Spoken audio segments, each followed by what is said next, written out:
एक दिन सब लाहे जाना, जिंदगी के नहीं है ठिकाना रे संगी मोर। एक दिन सब लाहे जाना, ये जिंदगी बना ले भैया, जिंदगी बना लेगा, जिंदगी बना ले भैया, जिंदगी बना लेगा। जिंदगी के नहीं है ठिकाना रे संगी मोर।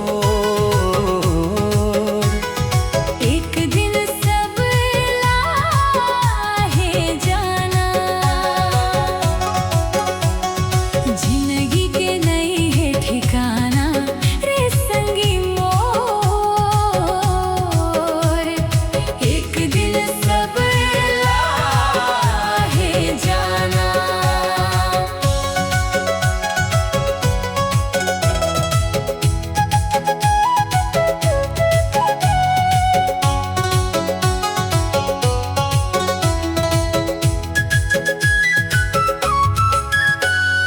कच्चा माटी के तोर काया बने है संगी, झनकर गाब खुमान। माटी मुँह मिल जाहि रे, छूट जाहि सबो धन धाम। हे कच्चा माटी के तोर काया बने है संगी, झनकर गाब खुमान। माटी मुँह मिल जाहि रे, छूट जाहि सबो धन धाम। हे जिंदगी बना ले भैया, जिंदगी बना लेगा, जिंदगी बना ले भैया, जिंदगी बना लेगा। जिंदगी के नहीं है ठिकाना रे संगी मोर।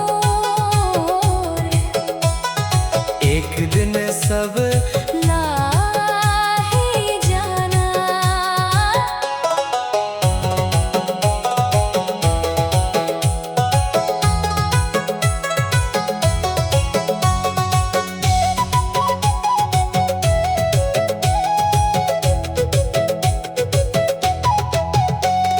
सत्य संगे गंगा संगे बहते हैं चारों ओर, आके कर ले विश्राम। राम नाम के अमृत पी ले, सफल हो जाही सब काम।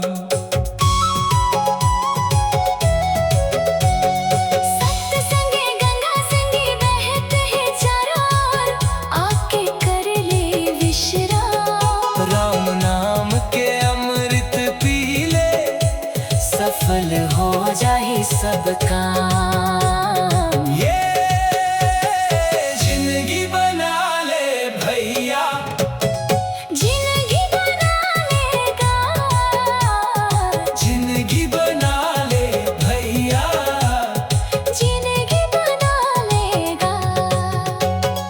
जिंदगी के नहीं है ठिकाना रे संगी मोर।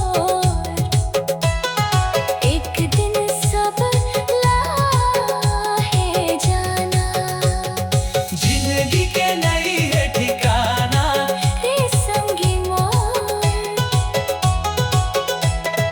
एक दिन सब लाहे जाना, जिंदगी बना ले भैया, जिंदगी बना लेगा, जिंदगी बना ले भैया, जिंदगी बना लेगा।